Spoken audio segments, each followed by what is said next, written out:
মক্কায় নবী এলো মা আমেনার ঘরে, হাসিলে হাজার মানি কাঁদিলেই মুক্তা ঝরে।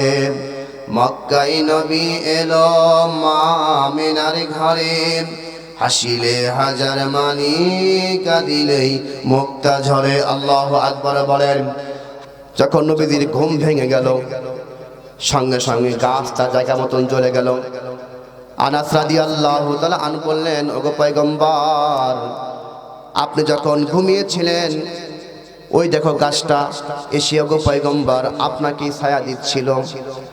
ওগো পয়গম্বর, যখন আপনার ঘুম ভেঙে গেল সঙ্গে সঙ্গে গাছটা তার জায়গা মতন চলে গেল।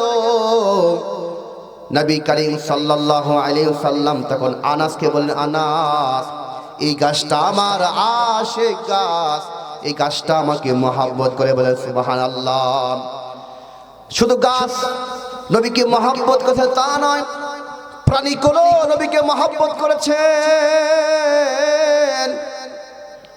হযরত জাবের বলেন, নবীজি যেই প্রাণীর উপরে, যেই গাধার উপরে সওয়ার হয়ে ঘুরতেন ফিরতেন, যখন নবীজি মৃত্যুবরণ করলেন সেই গাধাটা কূপের ভিতরে পড়ে নিজের জীবন নাশ করছে। বলে সুবহানাল্লাহ। গাধা নবীকে মহব্বত করেছে, প্রাণীগুলো নবীকে মহব্বত করেছে, ভালোবেসেছে। একদিন এক সাহাবী নবী করিম সাল্লাল্লাহু আলাইহি ওয়াসাল্লামের কাছে আসলেন, এসে অভিযোগ করলেন, গো পয়গম্বর, আমার একটা উট আছে, যে উটকে নিয়ে আমি ঘোরাফেরা করি, অনেক জিনিসপত্রগুলা তার বাহনের উপর রেখে আমি এরকম বিভিন্ন জায়গায় যাই। ওগো পয়গম্বর, যখন বাড়িতে আসি, আসার পরে আমি একটু নাস্তা করে যখন ঘুমায় পড়ি, এই গাধাটা রাত্রিবেলা এমন বিকট আওয়াজ করে, শব্দ করে, যে আওয়াজের কারণে আমার ঘুম ভেঙে যায়। নবী করিম সাল্লাল্লাহু আলাইহি ওয়াসাল্লাম তখন সাহাবীকে বলেন, যাও, তোমার অভিযোগ আমি শুনলাম, যাও তোমার গাধাকে আমার কাছে ডেকে আনো। ইসলামিয়া সাউতুল কোরআন মাদ্রাসার উদ্যোগে আয়োজিত 2 দিন ব্যাপী ঐতিহ্যবাহী তাফসীরুল কোরআন মাহফিলের উপস্থিত সম্মানিত সভাপতি, আমার সামনে উপবিষ্ট আছেন মুসলমান দিনদার ভাইয়েরা, পর্দার আড়ালের সম্মানিতা মা ও বোনেরা, আল্লাহ পাকের দরবারে লাখো কোটি শুকরিয়া যে মহান রব্বুল আলামিন আমাকে আপনাকে একটি কোরআনের মাহফিলে আশা এবং বসার মতন তৌফিক দিলেন। সেজন্য সে মহান রব্বুল আলামিনের দরবারে সকলেই শুকরগুজার হচ্ছি। সকলেই জবান খুলে দিল থেকে মহব্বত নিয়ে আবেগের সঙ্গে ভক্তি সহকারে আল্লাহ তাআলাকে খুশি করার জন্যে সকলেই কালিমাতু শুকর আদায় করে সকলেই পড়ে নেই আলহামদুলিল্লাহ। সম্মানিত হাজিরিন, আমি সূরা ফুরকানের 27, 28, 29 নম্বর 3টি আয়াতে কালিমা তেলাওয়াত করেছি। এই 3টি আয়াত আল্লাহ তাআলা নবীজিকে সান্ত্বনার বাণী হিসেবে নাজিল করেছে। নবীজির জীবনে একটি বেদনাদায়ক একটি ঘটনা ঘটেছিল, যেই ঘটনার পরিপ্রেক্ষিতেই এই 3টি আয়াত আল্লাহ পাক নাজিল করেন।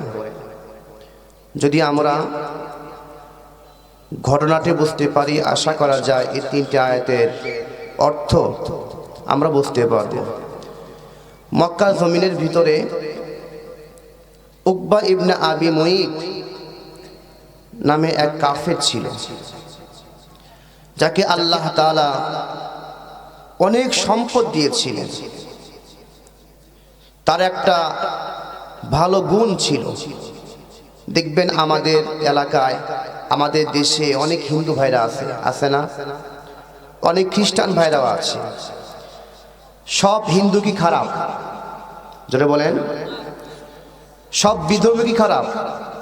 এদের ভিতরে অনেক হিন্দু ভাইরা আছে যারা বাপ মার খিদমত করে, আব্বা আম্মাকে মহাব্বত করে, মানুষকে ভালোবাসে।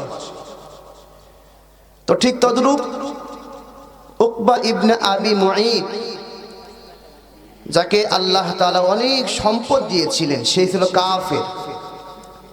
তার একটা ভালো গুণ ছিল, সে যখন কোন এলাকায় যাইতো, সে এলাকায় যারা বিশিষ্ট ব্যক্তি বর্গগণ যারা ছিল, তাদেরকে তার বাড়িতে দাওয়াত করে খাওয়াইতো। বলে সুবহানাল্লাহ। এটা কি ভালো গুণ না খারাপ গুণ? ভালো একটা গুণ না? সে কাফের হওয়া সত্ত্বেও সে মানুষকে তার বাড়িতে ডেকে এনে খানা খাওয়াইতো। তো একদিন সে বাড়িতে এসে তার যে নেতা বর্গ যারা ছিল সকলকে ডাকা হলো, সবাই আসলো। সবাইকে লক্ষ্য করে উকবা ইবনে আবি মুঈত বলতেছে যে, হে আমার ভাইরা, তোমরা তো জানো আমার একটা ভালো গুণ আছে, আল্লাহ পাক আমাকে সম্পদ দিয়েছে, এরপরও আমি মানুষকে মহব্বত করে মানুষকে খাওয়াই। তো তোমরা আমাকে বলো, আমি সব থেকে এই মক্কার ভিতরে সব থেকে যে ভালো মানুষ, তাকে আমি এখন দাওয়াত করে খাওয়াইতে চাই। সবাই এক বাক্যে বলে উঠল যে মক্কার ভিতরে সব থেকে ভালো মানুষ হচ্ছে মুহাম্মদ সাল্লাল্লাহু আলাইহি ওয়াসাল্লাম। বলে সুবহানাল্লাহ। তুমি মুহাম্মদকে দাওয়াত করবা, তো তোমাদের দাওয়াতের লিস্ট যখন হবে, সেই লিস্টে শুরুতে নাম রাখবা মুহাম্মদ সাল্লাল্লাহু আলাইহি ওয়াসাল্লামের নাম লিখবা। বলে সুবহানাল্লাহ। কেন? তারা বলতেছে যে মুহাম্মদ এমন এক ব্যক্তি যিনি তার জীবন দশা একটা মিথ্যা কথাও বলে নাই। বলে সুবহানাল্লাহ। জীবনে কখনো তুমি মিথ্যা বলনি, তাই তো তোমায় পেতে কাঁদেই ধরনি। জীবনে কখনো তুমি মিথ্যা বলনি, তাই তো তোমায় পেতে কাঁদেই ধরনি। তোমারই মতো নেতা পেতে, তোমারই মতো নেতা পেতে পৃথিবী আকুল। হে রাসূল, হে রাসূল। আল্লাহু আকবার বলেন। সবাই এক বাক্যে বলে উঠল, এই মক্কার জমিনের ভিতরে সব থেকে ভালো মানুষ হচ্ছে মুহাম্মদ। এই উকবা, তুমি মুহাম্মদকে দাওয়াত করবা। যখন উকবা ইবনে আবি মুঈত সে একটা দাওয়াতের লিস্ট তৈরি করলো, যে লিস্টের শুরুতে নাম লেখা হলো মুহাম্মদ সাল্লাল্লাহু আলাইহি ওয়াসাল্লামের। কারণ তারা জানে মুহাম্মদ সাল্লাল্লাহু আলাইহি ওয়াসাল্লাম একজন সত্যবাদী নবী। উকবা ইবনে আবি মুঈত লিস্টটা তৈরি করে সকলের কাছে ভাগ করে দিলেন। এখন যেরকম মোবাইল ফোন আছে, তখনকার সময়ে তো মোবাইল ফোন ছিল না, নাকি বলেন? এখন আমরা কোথাও দাওয়াতি কাজ করতে গেলে অনেক সময় মোবাইলের মাধ্যমে দাওয়াত দিই যে ভাই আগামীকাল আমার বাড়িতে তোমার দাওয়াত, তুমি চলে আসবা। তখনকার সময়ে তো মোবাইল ফোন ছিল না। উকবা ইবনে আবি মুঈত সে সকলকে ভাগ ভাগ করে দিল, তুমি অমুককে দাওয়াত দিবা, তুমি তমুককে দাওয়াত দিবা। এই দাওয়াত যখন সকলকে ভাগ ভাগ করে দেওয়া হলো, উকবা ইবনে আবি মুঈত বলল, তোমরা সকলকে দাওয়াত দিবা, তবে আমি যেহেতু মুহাম্মদ ভিআইপি মেহমান, আমি নিজে গিয়ে মুহাম্মদকে দাওয়াত করব। উকবা ইবনে আবি মুঈত মুহাম্মদ সাল্লাল্লাহু আলাইহি ওয়াসাল্লামের বাড়িতে গেলেন, দরজা নক করলেন। ঘর থেকে নবীজি বেরিয়ে আসলেন, দেখলেন উকবা ইবনে আবি মুঈত দাঁড়ানো। নবীজি বললেন, হে উকবা, কি ব্যাপার, তুমি এখানে? উকবা ইবনে আবি মুঈত বলতেছে, মুহাম্মদ তুমি তো জানো আমার একটা ভালো গুণ আছে, মানুষকে দাওয়াত করে খাওয়ানো। আমি এসেছি তোমাকে দাওয়াত করার জন্য। আগামীকাল আমার বাড়িতে তোমার দাওয়াত। দাওয়াত দেওয়া যেরকম সুন্নাত, দাওয়াত কবুল করাও কি বলেন সুন্নাত। তো নবী করিম সাল্লাল্লাহু আলাইহি ওয়াসাল্লাম উকবা যখন দাওয়াত দিলেন, নবীজি দাওয়াত কবুল করলেন, বলে সুবহানাল্লাহ।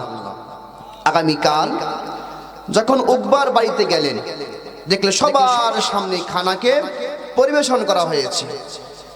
সবাই খানা খাচ্ছে, মুহাম্মদ সাল্লাল্লাহু আলাইহি ওয়াসাল্লামের সামনেও খানা। সবাই খানা খায়, কিন্তু নবীজি খানা খাচ্ছে না। উকবা ইবনে আবি মুঈত নবীজিকে লক্ষ্য করে বললেন, ওগো মুহাম্মদ, যেহেতু তুমি আমার বাড়িতে আজকে ভিআইপি মেহমান, তোমার সামনে আমি ভিআইপি খাবার পরিবেশন করেছি, সবাই তো খানা খাচ্ছে, তুমি কেন খানা খাও না? মুহাম্মদ সাল্লাল্লাহু আলাইহি ওয়াসাল্লাম উকবাকে লক্ষ্য করে বলে, উকবা, যেহেতু তুমি এখনো কালেমা পড়ো নাই, ইসলাম ধর্ম গ্রহণ করো নাই, যতক্ষণ পর্যন্ত তুমি ইসলাম ধর্ম গ্রহণ না করবা, মুসলমান না হবা, আমি কিন্তু তোমার বাড়িতে খানা খাবো না। উকবা এখন চিন্তায় পড়ে গেলেন, আজকে আমার বাড়িতে ভিআইপি মেহমান মুহাম্মদ, এখন সে যদি না খেয়ে চলে যায় তাহলে তো আমার বেইজ্জতির সীমা থাকবে না। তো উকবা ইবনে আবি মুঈত নবীজিকে বললেন, হে মুহাম্মদ, তখন কি করতে হবে? মুহাম্মদ সাল্লাল্লাহু আলাইহি ওয়াসাল্লাম বলে, উকবা, যখনই তুমি কালেমা পড়বা আমি তখনই খানা খাবো। বলেন সুবহানাল্লাহ। যদি এখন তুমি কালেমা পড়ো আমি সঙ্গে সঙ্গে খানা খেয়ে নেব। উকবা ভাবতেছি যে মুহাম্মদ যদি এখন না খেয়ে চলে যায় আমার বেইজ্জতির সীমা থাকবে না। তো উকবা বলতেছে, ঠিক আছে মুহাম্মদ, যাও, আমি তোমার কালেমা পড়ে নিলাম, লা ইলাহা ইল্লাল্লাহু মুহাম্মাদুর রাসূলুল্লাহ সাল্লাল্লাহু আলাইহি ওয়াসাল্লাম।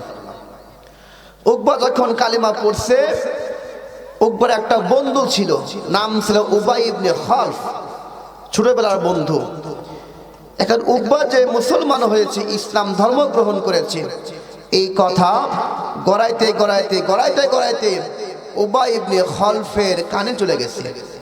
সে এক দৌড় মেরে উকবার বাড়িতে আসছে। কারণ দেখবেন দাড়িওয়ালা যদি ভালো মানুষের সঙ্গে থাকে তার দাড়ি আর কাটে না, নাকি বলেন? মানুষের সঙ্গে উঠা বসা করলেই সে যদি ভালো মানুষ হয় তাহলে সেও ভালো হয়, নাকি বলেন? মন্দ মানুষের সঙ্গে চললে সেও খারাপ হয়ে যায়। যেমন টুপিওয়ালার সঙ্গে চললে টুপিওয়ালা থাকে, দাড়িওয়ালার সঙ্গে চললে দাড়ি থাকে, নামাজি ব্যক্তির সঙ্গে চললে নামাজ ঠিক থাকে। তো যেহেতু উকবা ইবনে আবি মুঈত, তার বন্ধু উবাই ইবনে খালফ, সেও কাফের, সে ছিল নবীর দুশমন। যখন উবাই ইবনে খালফ উকবার কাছে এসে বলতেছে, উকবা, তুমি নাকি মুহাম্মাদের কালেমা পড়েছো? বলে, হ্যাঁ, আমি কালেমা পড়েছি। উবাই ইবনে খালফ উকবাকে লক্ষ্য করে বললেন, উকবা, যেই জমিনে মুহাম্মদ আছে সেই জমিনে আমিও আছি, তুমি তো মুহাম্মাদের কালেমা পড়েছো, যা উবাই, আজ থেকে তোমার সঙ্গে আর আমার বন্ধুত্ব থাকবে না, তোমার সঙ্গে আজকে থেকে আমি বন্ধুত্ব কেটে দিলাম। এই কথা বলার সঙ্গে সঙ্গে উকবা ইবনে আবি মুঈত উবাই ইবনে খালফকে বললেন, ওগো খালফ, ওগো উবাই, তোমার সঙ্গে আমার বন্ধুত্ব ছোটবেলায় থেকে রয়েছে, তোমার সঙ্গে আমার বন্ধুত্ব টিকে থাক, এটা আমি চাই, তোমার সঙ্গে বন্ধুত্ব আমি বাতিল করব না। উবাই ইবনে খালফ সে চিন্তায় পড়ে গেল, উকবা যদি ইসলাম ধর্ম গ্রহণ করে, যদি সে মুহাম্মাদের কালেমার উপর অটল থাকে, তাহলে তো সে পরকালে নাজাত পেয়ে যাবে। উবাই ইবনে খালফ সে উকবাকে বলল, হে উকবা, তুমি কালেমা বাদ দিলেই তোমার সঙ্গে আমার বন্ধুত্ব টিকে থাকবে। উবাই ইবনে খালফ সে যখন উকবাকে বারবার বলতেছে, উকবা ইবনে আবি মুঈত বলতে, ঠিক আছে যাও, তোমার সঙ্গে আমার বন্ধুত্ব থাকবে, আজ থেকে মুহাম্মদের কালেমা আমি বাদ দিয়ে দিলাম। উকবা ইবনে আবি মুঈত সে বলল, ঠিক আছে যাও, কালেমা আমি বাদ দিয়ে দিলাম। উবাই ইবনে খালফ বলতেছে, যেহেতু তুমি জনসম্মুখে ঠোঁট নাড়ায়া নাড়ায়া কালেমা পড়েছো, তোমাকেও জনসম্মুখে দাঁড়িয়ে কি করতে হবে? কালেমা বাদ দেওয়া লাগবে। তারপরে তোমার মুখে থুতু এনে নবীজির চেহারা নিক্ষেপ করতে হবে। বলে নাউযুবিল্লাহ। মুসলমান ভাইরা আমার, উকবা ইবনে আবি মুঈত সে বলল, ঠিক আছে, তোমার সঙ্গে আমার বন্ধুত্ব থাক, এরপর আমি তোমার কথা রক্ষা করার জন্য মুহাম্মদের কাছে যাব। মুহাম্মদের কাছে গিয়ে মুখ থেকে থুতু বের করে মুহাম্মদের চেহারায় আমি নিক্ষেপ করব। নবী করিম সাল্লাল্লাহু আলাইহি ওয়াসাল্লাম দারুন নাদওয়ায় বসা ছিলেন, সাহাবাদেরকে নিয়ে উনি পরামর্শ করছিলেন। এমন মুহূর্তে উকবা ইবনে আবি মুঈত, উবাই ইবনে খালফ উভয়ে যখন নবীজির কাছে পৌঁছালো, নবী করিম সাল্লাল্লাহু আলাইহি ওয়াসাল্লাম তাদেরকে দেখে দাঁড়িয়ে গেলেন। কারণ নবীজি তো আলিমুল গায়ব নন, অদৃশ্যের খবর জানে না। নবী করিম সাল্লাল্লাহু আলাইহি ওয়াসাল্লাম ভাবতেছেন, যেহেতু গত কাল উকবা ইবনে আবি মুঈত সে কালেমা পড়ে ইসলাম ধর্ম গ্রহণ করছে, আজকেও উবাই ইবনে খালফকেও মুসলমান বানাবার জন্য আমার কাছে আসতেছে। যখন উবাই আসতেছে, নবীজিও দাঁড়িয়ে গেলেন, তাদের সামনাসামনি যখন হয়ে গেল, উকবা ইবনে আবি মুঈত মুখ থেকে থুতু এনে নবীজির চেহারায় নিক্ষেপ করলো। বলেন নাউযুবিল্লাহ। আরো জোরে বলেন নাউযুবিল্লাহ। নবীজির মুখে যখন থুতু নিক্ষেপ করছে, নবীজির জবান বন্ধ হয়ে গেছে। নবীজি জবান দিয়ে আর কথা বলতে পারে না, কারণ এমন একটা চেহারায় থুতু নিক্ষেপ করছে, যেই চেহারা আল্লাহ তাআলা দুনিয়ার কাউকেও দেন নাই, এমনকি জান্নাতেও তৈরি করে নাই। বলেন সুবহানাল্লাহ। এমন সুন্দর চেহারা আল্লাহ পাক নবীকে দিয়েছেন, নাকি বলেন কত সুন্দর চেহারা আল্লাহ পাক নবীকে দিয়েছেন। হযরত আয়েশা সিদ্দিকা রাদিয়াল্লাহু তাআলা আনহা বলেন,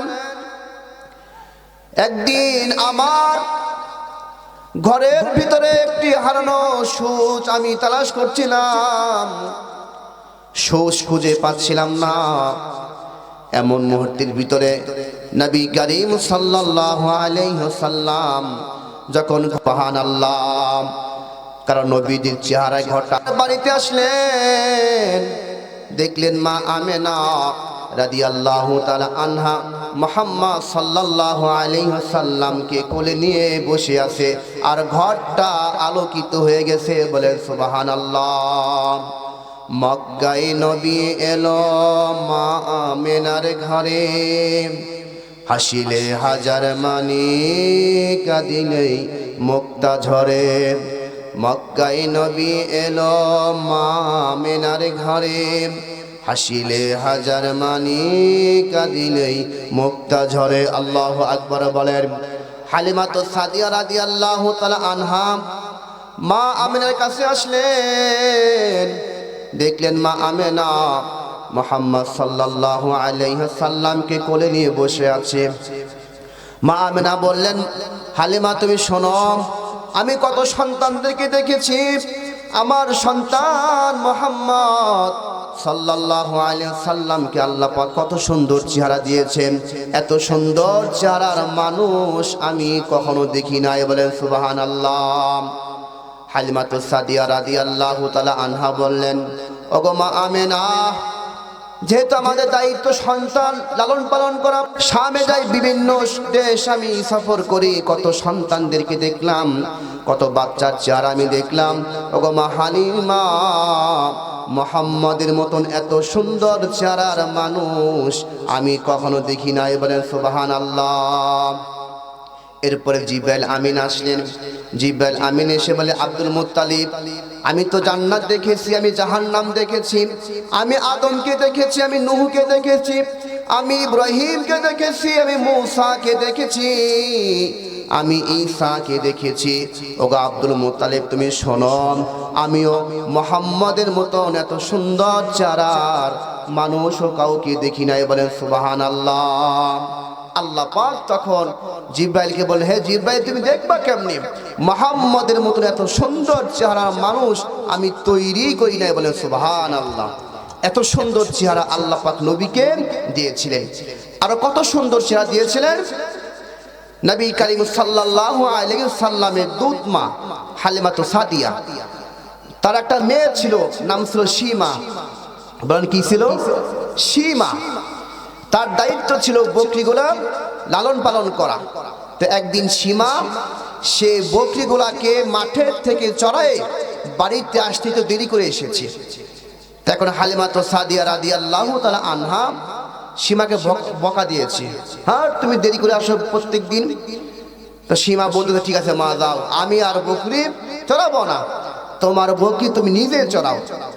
হালিমাতুস সাদিয়া রাদিয়াল্লাহু তাআলা আনহা বলতেছে, হে সীমা, এখন যদি তুমি বকরিগুলা না চড়াও তাহলে তোমার দুধ ভাই মুহাম্মদ না খেয়ে মারা যাবে। কারণ সীমা মুহাম্মদ সাল্লাল্লাহু আলাইহি ওয়াসাল্লামকে অনেক মহব্বত করতে। বলে সুবহানাল্লাহ। সীমা বলল, মা ঠিক আছে, আমি বকরিগুলা চড়াতে যাব, তবে শর্ত হলো, যেহেতু তুমি আমাকে বকা দিয়েছ, এখন থেকে আমি আর একা যাব না, আমি আমার দুধ ভাই মুহাম্মদকে সঙ্গে করে নিয়ে যাব। হালিমা বললেন, তুমি তো একাই বকরিগুলো সামলাইতে পারো না, আবার তুমি তোমার দুধ ভাইকে নিয়ে যাবা। সীমা বলল, মা আমি তো তোমাকে পূর্বের গল্প শোনাই নাই। ওগো মা, যখন আমি পূর্বে আমার কুরাইশি ভাইকে নিয়ে যখন মাঠে যাচ্ছিলাম, ওগো মা, সমস্ত বকরিগুলা লাইন ধরে ধরে আমাদের পিছে চলা শুরু করছে। বলেন সুবহানাল্লাহ। ওগো মা, যখন মাঠে পৌঁছালাম, সমস্ত বকরিগুলা ছেড়ে দিলাম, সমস্ত বকরিগুলা ঘাস খাচ্ছে। আমি আমার কুরাইশি ভাই মুহাম্মদকে কোলে নিয়ে বসে আছি, আর চেহারা দেখতেছি আল্লাহ পাক কত সুন্দর চেহারা আমার কুরাইশি ভাইকে দিয়েছে। ওগো মা, আমি আমার কুরাইশি ভাইয়ের চেহারা দেখতে দেখতে কখন যে দিন শেষ হয়ে গেছে আমি তো বুঝতে পারি নাই। হঠাৎ করে আমার মনে হলো, না জানি বকরিগুলো হারায় গেল কিনা। ওগো মা, যখন আমার মনে পড়লো সন্ধ্যা তো প্রায় হয়ে গেছে, যখন আমি আমার কুরাইশি ভাইয়ের চেহারা থেকে যখন মুখ ফিরালাম, ওগো মা, দেখি সমস্ত বকরিগুলা লাইন ধরে ধরে আমার কুরাইশি ভাই মুহাম্মদের চেহারা দিকে বকরিগুলা এরকম তাকিয়ে আছে। আল্লাহু আকবার বলেন। এত সুন্দর চেহারা আল্লাহ পাক নবীকে দিয়েছিলেন। আর সেই নবীর চেহারায় উকবা ইবনে আবি মুঈত থুতু নিক্ষেপ করছে। নিক্ষেপ করার সঙ্গে সঙ্গে নবীজির চোখ বেয়ে পানি ঝরতেছে, নবীজি কথা বলতে পারতেছে না, বুক ফেটে যাচ্ছে। আল্লাহ পাক রব্বুল আলামিন তখন এই তিনটে আয়াত নাযিল করেন। আল্লাহ পাক বলেন, ইয়াউমা ইয়া'আদু যালিমু আলা ইয়াদাইহি ইয়াকুলু ইয়া লাইতানি ইত্তাখাযতু মা'আর রাসূলি সাবিলা ইয়া ওয়াইলাতা লাইতানি লাম আত্তাখিয ফুলানান খলিলা লাকাদ আদাল্লানি আনিয যিকরি বা'দা ইয জাআনি ওয়া কানা আশ-শাইতানু লিল ইনসানি খাযুলা। আল্লাহু আকবার বলেন। আল্লাহ পাক রব্বুল আলামিন তখন নবীকে সান্ত্বনা দিলেন, ওগো পয়গম্বর, আপনি চিন্তিত হয়েন না। যে উবাই ইবনে খালফের খপ্পরে পড়ে আপনার মুখে থুতু নিক্ষেপ করলো,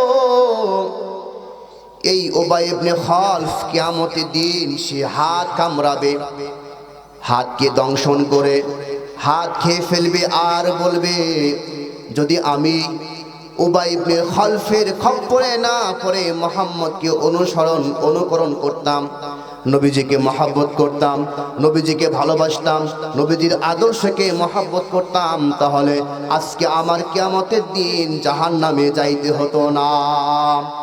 যদি আমি মুহাম্মদকে বন্ধুরূপে গ্রহণ করতাম, উবাই ইবনে খালফকে বন্ধুরূপে গ্রহণ না করতাম, তাহলে আজকে আমাকে জাহান্নামে যাইতে হতো না।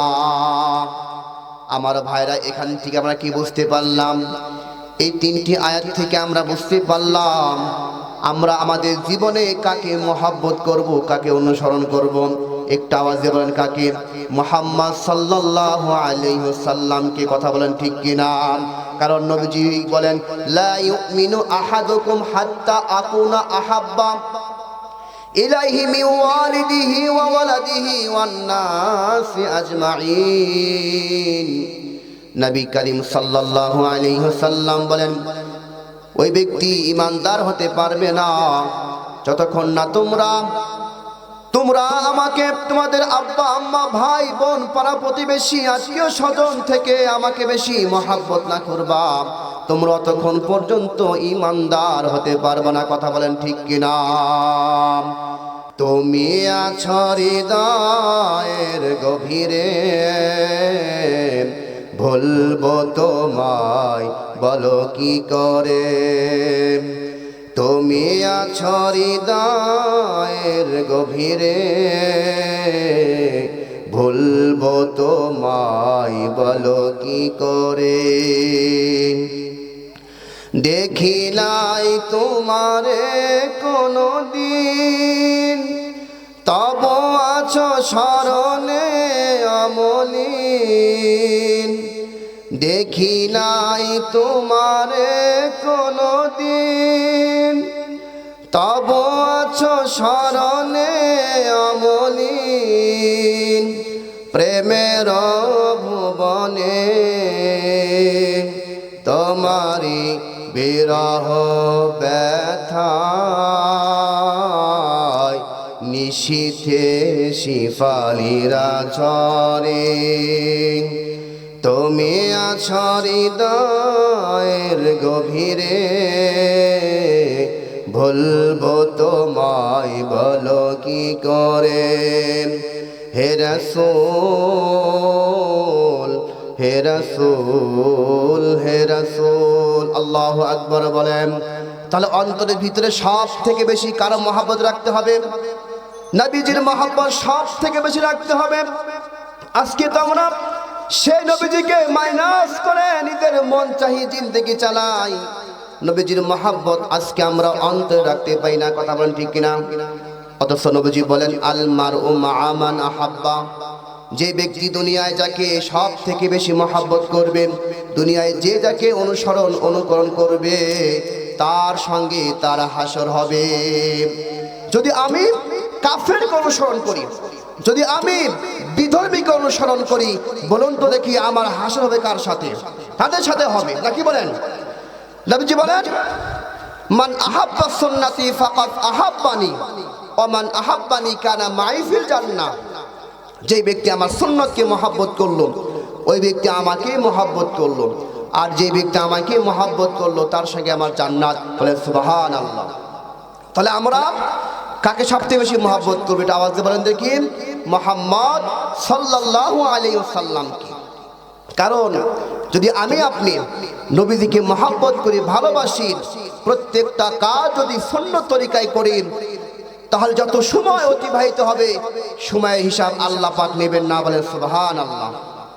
আমার ভাইরা, মনে করেন কোন ব্যক্তি সে সরকারি চাকরি করে, সরকারের পক্ষ থেকে সে নিজ দেশে যখন অন্য দেশে গেল, বলুন তো দেখি সে যখন সরকারি কাজে ভিন্ন কোনো দেশে গেল, প্রবাসে গেল, অথবা লন্ডন গেল, আমেরিকায় গেল, সরকারি কাজে গিয়েছে, বলুন তো দেখি নিজ দেশ থেকে লন্ডনে যাওয়ার কারণে যাওয়া আসা, থাকা, খাওয়া যতগুলা অর্থ ব্যয় হবে বহন করবে কে?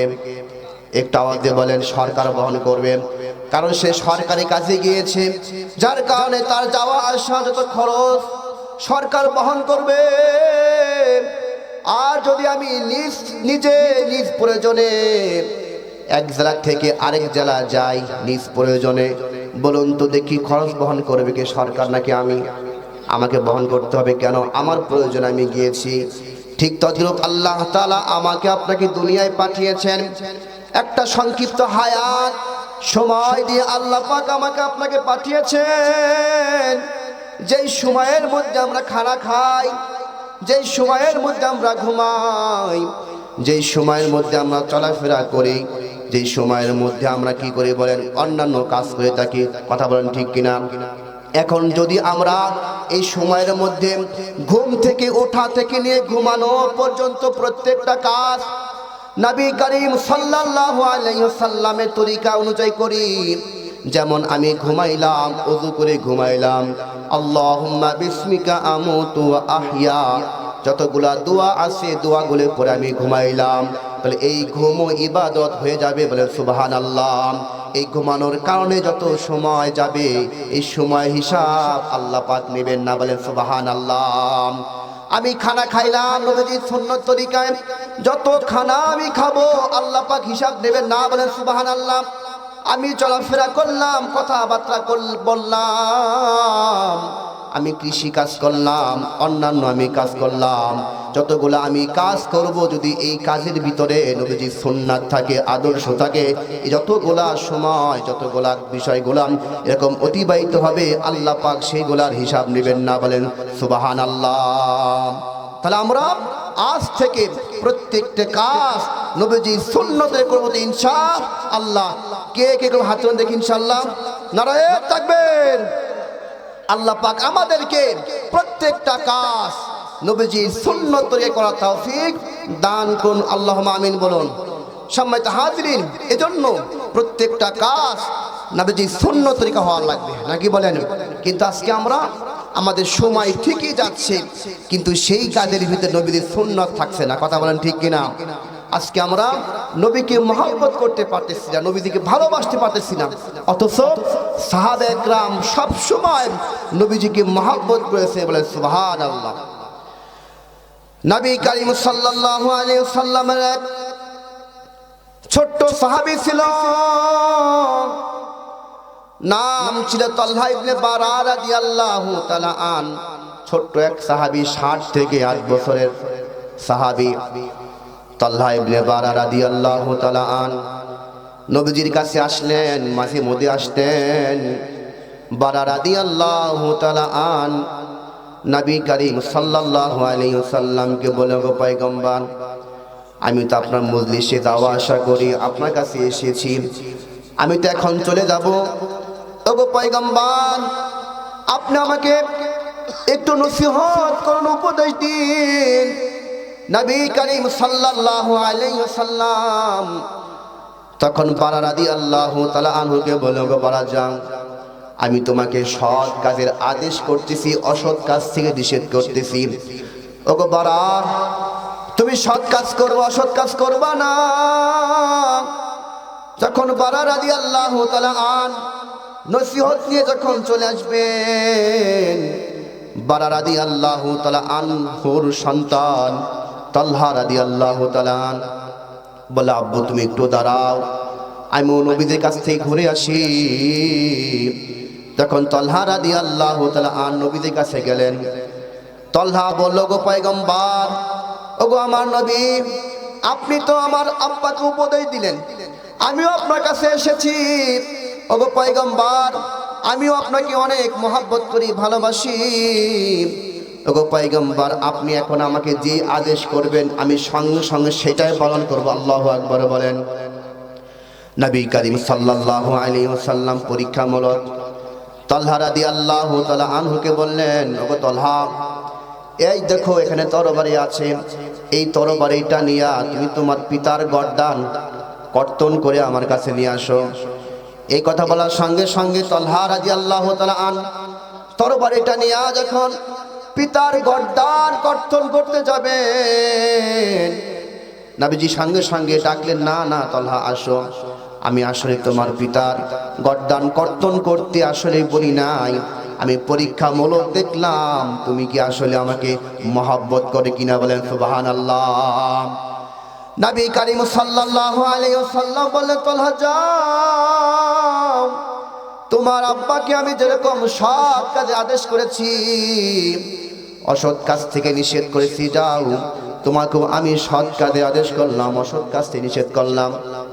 যখন তালহা এবং তার বাবা বারা রাদিয়াল্লাহু তাআলা আন যখন বাড়িতে চলে আসলেন, কিছুদিন পরে তালহা অসুস্থ হয়ে পড়েছেন।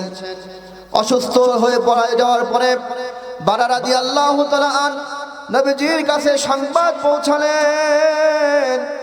নবী করিম সাল্লাল্লাহু আলাইহি ওয়াসাল্লাম তালহা রাদিয়াল্লাহু তাআলা আনহুকে দেখার জন্য, তার জোরে বলেন, যেমন তায়েফের ময়দানে পয়গম্বরকে কষ্ট দেওয়া হয়েছে, তায়েফের ময়দানে যুবক ছেলেরা পয়গম্বরকে পাথর নিক্ষেপ করেছে, নবীদের শরীরকে ক্ষত বিক্ষত করেছে, এমন কি যুবক ছেলেরা নবীকে পাথর মেরেছে, তার সঙ্গে সঙ্গে ছোট্ট একটা বাচ্চা সেও পাথর নিয়ে নবীজির কাছে গিয়ে পয়গম্বরকে লক্ষ্য করে একটা পাথর নিক্ষেপ করলো।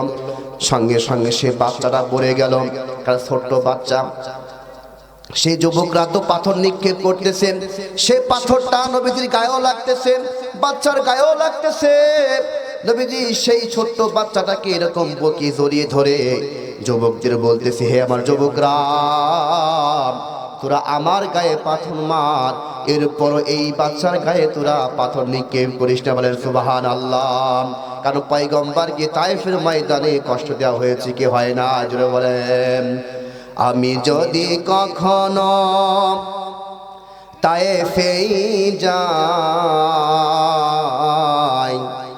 বলবো মাটিকে ডেকে নবীজির খুন ঝরলো কোথায়, বলে দাও তাই আজ আমাকে প্রতিশোধের দাবানল জ্বালাবো হেথায়। কত ব্যথা কত ভাবে শুয়েছ যে তুমি, তোমারই খুনে লাল তায়েফের ভূমি। ফেরেশতা এসে চাই শাস্তির হুকুম, লোহ মাখা মুহাম্মদ প্রাণেতে হযরত। হে আল্লাহ ক্ষমা করো এ তায়েফবাসী, হে আল্লাহ ক্ষমা করো এ তায়েফবাসী। এরা চিনেনি তো আমি যে মুহাম্মদ, হৃদয়ে মুহাম্মদ, চেতনায় মুহাম্মদ, জীবনে মুহাম্মদ, মরণে মুহাম্মদ। আল্লাহু আকবার বলেন। তায়েফের ময়দানে পয়গম্বরকে কষ্ট দেওয়া হয়েছে, এত পরিমাণ পয়গম্বরকে কষ্ট দেওয়া হয়েছে। জিবরাইল আমিন এসে বলে, ও পয়গম্বর, আপনি একটু অনুমতি দিন, এই তায়েফবাসীদেরকে দুই পাহাড়ের মাঝখানে এদিকে পিষে ফেলা হবে।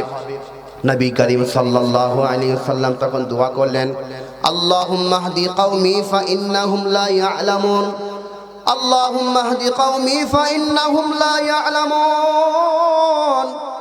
ওগো আল্লাহ, আপনি আমার কওমকে হিদায়াত দিন, মাফ করে দিন, কারণ আমার কওমরা আমাকে চিনতে পারে নাই। পয়গম্বর এরপরও বদদুয়া করে নাই। কথা বলেন ঠিক কিনা? তাহলে পয়গম্বর আমাদের কি পরিমাণ মহব্বত করে, কি পরিমাণ ভালোবাসে, অথচ আমরা সেই নবীজিকে মহব্বত করতে পারি না। কথা বলেন ঠিক কিনা? আমার ভাইরা, এজন্য প্রত্যেকটা কাজ একমাত্র নবীজি সুন্নত তরিকায় করার দরকার আছে না নাই? একটু আওয়াজ দিয়ে বলেন, আছে না নাই? আল্লাহ পাক রব্বুল আলামিন বলেন, কুল ইন কুনতুম তুহিব্বুনাল্লাহ ফাত্তাবিউনি ইউহিব্বুকুমুল্লাহ ওয়া ইয়াগফির লাকুম যুনুবাকুম আল্লাহু গফুরুর রহিম। আল্লাহু আকবার বলেন। আল্লাহ পাকও বলেন, ওগো পয়গম্বর আপনি বলে দিন, যদি তোমরা আল্লাহকে ভালোবাসো তাহলে আমি আল্লাহ পাক তোমাদেরকে মহব্বত করব, মাফ করে দেব। সুবহানাল্লাহ। তবে মাঝখানে শর্ত হচ্ছে তোমরা আমার নবীজিকে মহব্বত করবে, নবীজিকে অনুকরণ করবে। সুবহানাল্লাহ। কাকে? নবীজিকে। নবীজিকে মহব্বত করলেই, নবীজিকে অনুকরণ করলেই, নবীজির আদর্শকে মহব্বত করলেই আমাদের মাফ করে দিবেন কে? একটা আওয়াজ দেবেন, মাফ করে দিবেন কে? আমাদের ভালোবাসবেন কে? আল্লাহ তাআলা। কারণ যদি আল্লাহ পাক আমাদেরকে ভালোবাসেন, আমাদেরকে মহব্বত করেন, আমাদের জিন্দেগির গুনাহগুলি মাফ করে দেন, এর থেকে কি আর চাওয়ার কিছু আছে? যে জোরে বলেন, আল্লাহ পাক মাফ করলেন, আল্লাহ পাক আমাদেরকে ক্ষমা করে দিলেন, পরপরে আল্লাহ পাক নাজাত দিলেন, জাহান্নাম থেকে মুক্তি দিয়ে জান্নাত দিলেন, এর থেকে চাওয়ার কি হতে পারে? কথা বলেন ঠিক কিনা? এজন্য প্রত্যেকটা কাজ আমাকে আপনাকে একমাত্র নবীজির সুন্নত তরিকায় করতে হবে। কথা বলেন ঠিক কিনা? অথচ আজকে আমরা সেই সুন্নত থেকে কত দূরে সরে আছি। নবীজির মহব্বত, নবীজির ভালোবাসা থেকে আজকে আমরা কত দূরে সরে আসি। অথচ সাহাবে کرام সব সময় নবীকে মহব্বত করেছেন, ভালোবেসেছেন। সুবহানাল্লাহ। এমনকি প্রাণীগুলো, গাছরাও নবীকে মহব্বত করতে বলে। সুবহানাল্লাহ। আনাস রাদিয়াল্লাহু তাআলা আনহু বলেন, একবার নবীজি ঘুমিয়ে আছেন, একটি গাছ এসে নবীকে ছায়া দিচ্ছে।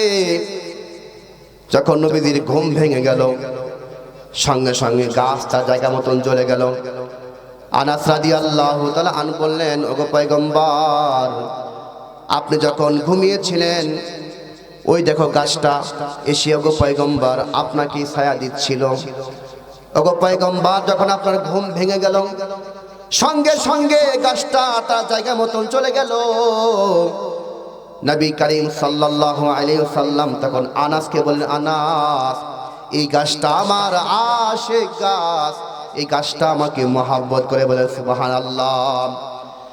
শুধু গাছ নবীকে মহব্বত করেছে তা নয়, প্রাণীগুলো নবীকে মহব্বত করেছেন। হযরত জাবের বলেন, নবীজি যেই প্রাণীর উপরে, যেই গাধার উপরে সওয়ার হয়ে ঘুরতেন ফিরতেন, যখন নবীজি মৃত্যুবরণ করলেন, সেই গাধাটা কূপের ভিতরে পড়ে নিজের জীবন নাশ করতে। বলে সুবহানাল্লাহ। গাধা নবীকে মহব্বত করেছে, প্রাণীগুলো নবীকে মহব্বত করেছে, ভালোবেসেছে।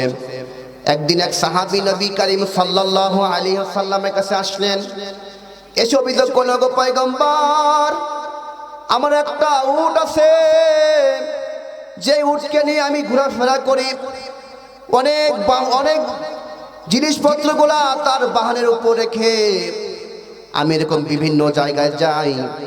ওগো পয়গম্বর, যখন বাড়িতে আসি, আসার পরে আমি একটু নাস্তা করে যখন ঘুমায় পড়ি, এই গাধাটা রাত্রিবেলা এমন বিকট আওয়াজ করে, শব্দ করে, যে আওয়াজের কারণে আমার ঘুম ভেঙে যায়। নবী করিম সাল্লাল্লাহু আলাইহি ওয়াসাল্লাম তখন সাহাবীকে বলেন, যাও, তোমার অভিযোগ আমি শুনলাম, যাও তোমার গাধাকে আমার কাছে ডেকে আনো। যখন গাধাটা নবীজির কাছে ডেকে আনা হলো, গাধাটা নবীজির সামনে নামাজের সুরতে বসে গেল। বলেন সুবহানাল্লাহ। আরো জোরে সুবহানাল্লাহ। নবী করিম সাল্লাল্লাহু আলাইহি ওয়াসাল্লাম উটকে বললেন, তোমার মালিক তো আমার কাছে অভিযোগ করেছে, তুমি নাকি তোমার মালিককে ঠিক মতন ঘুমাইতে দাও না। ওর তখন চোখের পানি ফেলে বলে, গো পয়গম্বর, আমি আমার মালিককে মহব্বত করি, মালিক আমাকে মহব্বত করে ভালোবাসে। ওগো পয়গম্বর, প্রত্যেকটা দিন আমি আর আমার মালিক বেরিয়ে যাই, বিভিন্ন মাল আমার উপর রাখা হয়, আমি সরি করে বিভিন্ন জায়গায় নিয়ে যাই, আমি চেষ্টা করি মালিক আমার কাছে আমানত, যেন এই আমানতের খেয়ানত না হয়। ওগো পয়গম্বর, প্রত্যেকটা দিন আমিও কাজ করি, আমার মালিকও কাজ করে। যখন কাজ শেষে বাড়িতে আসি, আমার মালিক গোসল করে নাস্তা পানি করে যখন মাগরিবের নামাজ পড়ে শুয়ে পড়ে, ঠিক মতো ঈশার নামাজ আদায় করতে পারে না। আমি তো আমার মালিকের কাছেই থাকি।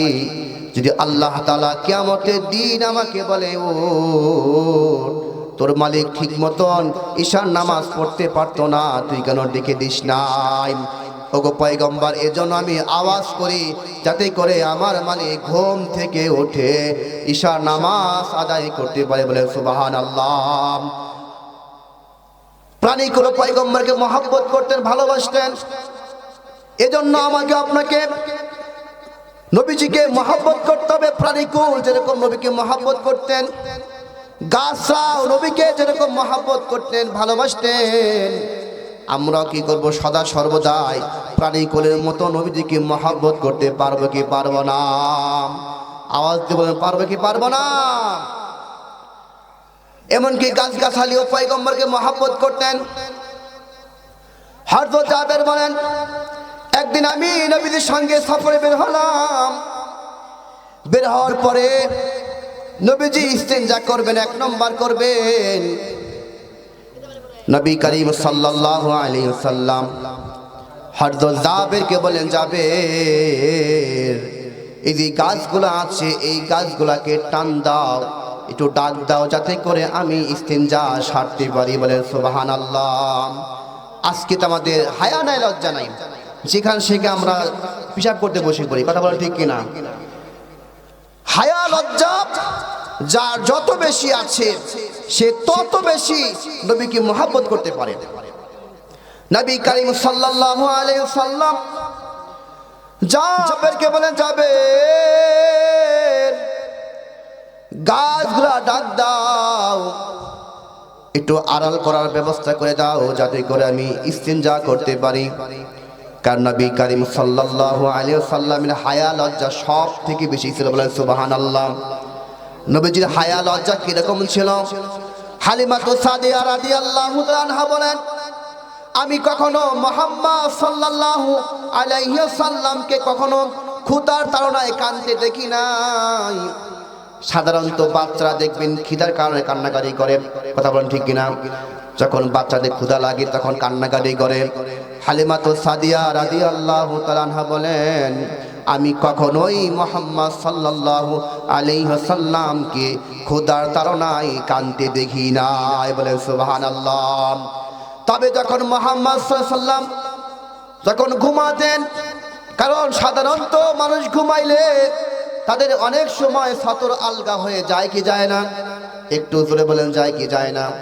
মুহাম্মদ সাল্লাল্লাহু আলাইহি ওয়াসাল্লাম যখন ঘুমাতেন, কখনো যদি সতর আলগা হয়ে যাইতো, নবীজির সঙ্গে সঙ্গে কান্না করতেন। আর যখন তার সতরকে ঢেকে দেওয়া হতো, তার কান্না থেমে যেত। বলে সুবহানাল্লাহ। আরো জোরে বলেন সুবহানাল্লাহ। সতর খুললেই নবীজি কান্না করতেন, আর সতর ঢেকে দিলে নবীজি কান্না থেমে যাইত। নবীজির কি পরিমাণ হায়া ছিল! যখন কাবা ঘর পুনর্নির্মাণের কাজ চলছিল, এই পুনর্নির্মাণ কাজে অনেকেই অংশগ্রহণ করেছিল। নবী করিম সাল্লাল্লাহু আলাইহি ওয়াসাল্লাম তিনিও অংশগ্রহণ করেছিলেন। তিনি কাঁধের উপরে পাথর বহন করে উনিও কি করেছিলেন? কাবা ঘর পুনর্নির্মাণ কাজে সহযোগিতা করেছিলেন।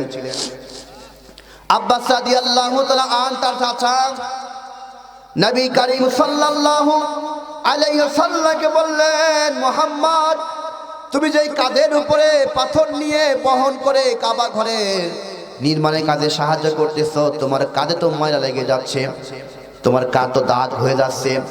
তুমি কি করো? তোমার পরনে যে তপনটা আছে, লুঙ্গিটা আছে, এই লুঙ্গিটা খুলে তোমার ঘাড়ে নাও, তাহলে তোমার ঘাড়ে কি হবে? দাগ হবে না।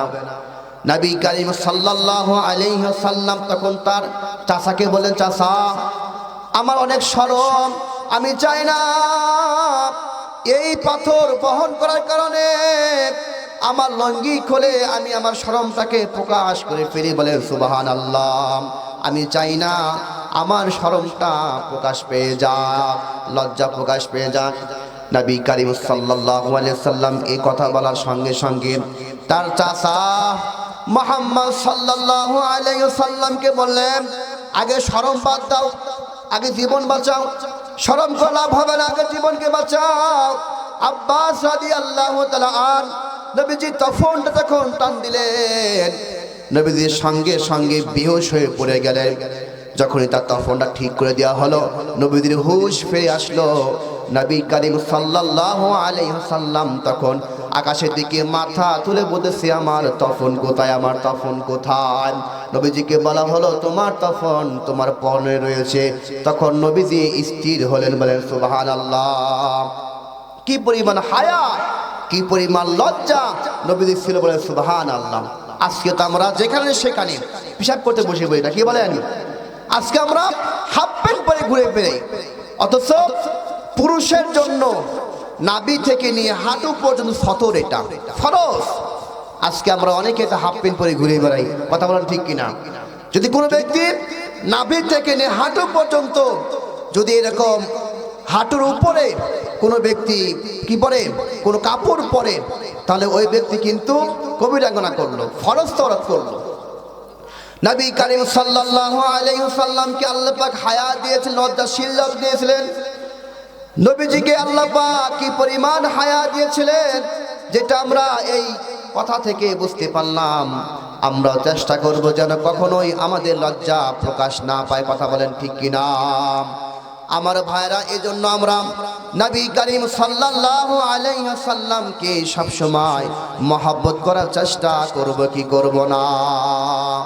সম্মানিত হাজিরিন, এজন্য আমরা সব সময় নবীজির প্রত্যেকটা আদর্শ, প্রত্যেকটা কাজ একমাত্র নবীর তরিকায় করব ইনশাআল্লাহ। অথচ আজকে আমরা সেই সুন্নত থেকে কত দূরে সরে আছি। আমি একটা উপমা দেওয়ার মাধ্যমে কথা বোঝাচ্ছি। মনে করেন এক ব্যক্তি এই বাগান বাড়িতে বিবাহ করবে, তো সে জোহরের পরে আসবে। দেখবেন অনেক সময় বিয়ের গাড়ি যেই টাইমে আসা দরকার ছিল, অনেক সময় 1-1.5 ঘন্টা 2 ঘন্টা লেট হয় কি হয় না? একটু জোরে বলে, হয় কি হয় না? অনেক সময় জ্যামের কারণে 2-3 ঘন্টা লেট হয়ে যায়। তো মনে করেন সে রংপুর থেকে এখানে আসবে, আসার কথা ছিল জোহরের পরে আসা, কিন্তু সেই গাড়ি আসছে হলো আসরের পরে। এখন যখন আসরের পরে আসছে, নিয়ম হলো দুপুরের সময় খাবার দেওয়া, খাবার এখন খাইতে পারে নাই। তো সবাই বলতেছে, যেহেতু তারা লেট করে এসেছে, আমরা একটা কাজ করি, আগে খাবার খাওয়াই দিয়ে বিয়ে পরে পড়াবো। এমন হয় কি হয়? অনেক সময় গাড়ি চলে আসছে, আসরের পরে আসছে, আগে আবার খাবার খাওয়াই দেই, বিয়ে পরে হবে, না কি বলেন? এবার যখনই খাবার খাওয়াচ্ছে, আমরা সকলে জানি বরের জন্য একটা নির্দিষ্ট জায়গা আছে, নাকি বলেন? জায়গা আছে না? এবার বর কি করছে, আমরা যখন খাবার খাই, খাওয়ার পরে প্যান্ডেলের বাহিরে একটা জায়গা রাখা হয়, যেখানে হাড্ডি গুঁড়ি রাখা হয়। রাখা হয় কি হয় না? তো এবার বর কি করছে, সে তার আসন থেকে এক ঝাঁপ মেরে উঠে যেখানে ময়লা ফেলায় সেই জায়গায় গিয়ে বসে, যারা খানা খেয়েছে পূর্বে, যত হাড্ডি গোশত ফেলা হয়েছে, সে সেইগুলোকে খাচ্ছে। তো এখন শ্বশুর জামাইয়ের জন্য ঘর থেকে পায়েস আনতেছে, দেখতেছে যে জামাইয়ের আসনে জামাই নাই। জামাই গেছে কোন জায়গায়? কুকুরে আসনে। কথা বুঝতে পারা? তেন খুঁজে পাচ্ছে জামাই গেলে কোন জায়গায়, দেখতেছে জামাই কুকুরে আসনে বসে আছে। এবার বলুন তো দেখি, এই জামাইকে কেউ ভালো বলবে না পাগল বলবে? এটা জোরে বলেন। পাগল বলবে না? পাগল বলবে। তো কেন পাগল বলবে? তার তো দায়িত্ব ছিল সেই স্টেজে বসে কি করবে? খানা খাবে। কারণ আজকে সেই ভিআইপি মেহমান, ভিআইপি খানা তার সামনে পরিবেশন করা হবে। অথচ সেই ভিআইপি মেহমান হওয়ার পরে ভিআইপি খানা বাদ দিয়ে সে গেছে হলো কুকুরে আসনে। তো ঠিক তদ্রুপ আল্লাহ তাআলা বলেন, কুনতুম খায়রা উম্মাহ, তোমরা হলো সব থেকে উত্তম উম্মত, আমরা হলাম সব থেকে দামি উম্মত। এই দামি উম্মতের জন্য আল্লাহ তাআলা দামি নবী পাঠিয়েছেন মুহাম্মদ সাল্লাল্লাহু আলাইহি সাল্লাম। কথা বলেন ঠিক কিনা? আজকে আমরা দামি উম্মত হয়ে দামি নবী পাওয়ার পরে আজকে আমরা নবীজিকে মাইনাস করে বিধর্মীদেরকে নিয়ে আজকে আমরা চিন্তা করি, তাদেরকে অনুসরণ করে। কথা বলেন ঠিক কিনা? এখন যদি আমরা নবীজিকে মাইনাস করে যদি আমরা ইহুদিদের মতন চলাফেরা করি, বলুন তো দেখি আমরা